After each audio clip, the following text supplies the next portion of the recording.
Бир понг е американска игра. За първи път са започнали да играят при около 40 години в Америка. Постепенно се е превърнал в нещо като американски спорт.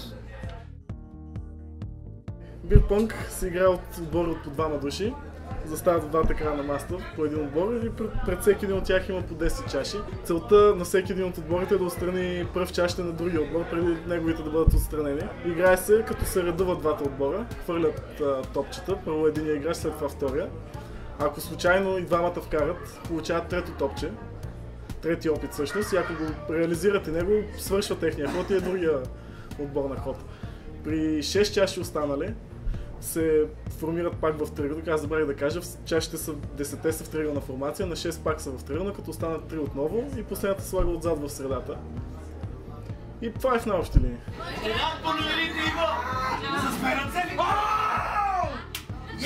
Друго, което човек може би трябва да знае, че когато се играе, може да използва примерно стена или някакъв друг предмет, за да може да се отрази в него топчето и да вкара. Тогава е доста по-сложно да се вкара.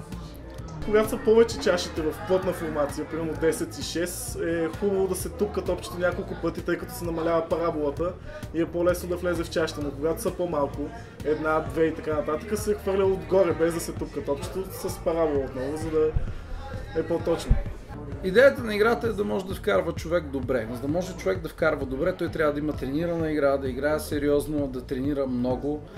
Има някакви технологии на фърляне на топчето.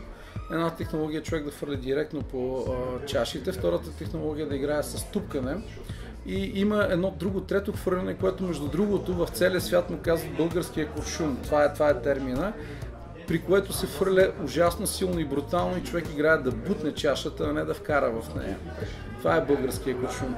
Интересно правило е, че имаш право да разсейваш други отбор с каквито и да е методи, освен да му светкаш с нещо в очите. Мога да му крещиш, може да го обиждаш и всякакви такива забавни неща. Имаме играчи, които се справят доста добре в това отношение. Така, печеливша стратегия това. Когато един от отбора е добър в вкарването, а другият е добър в разсейването, е така балансиран отбор. Печелят доста победи. Играта представлява едно забавление. Това забавление е най-вече за хората, които са в порядък на 20-25 години. Играе се много по колежи. Има, между другото, места, в които е забранено да се играе колежи, тъй като е станала толкова голяма мания, че на практика хората не могат да си гледат уроците.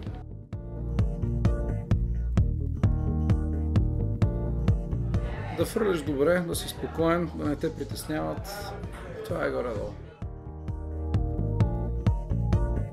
В първи момент да, защото по принцип алкохолното съдържание в кръвта сваля нервите, напрежението и кръвното и това нещо се отразява позитивно, но това е до един момент. Оттам нататък почва да пречи.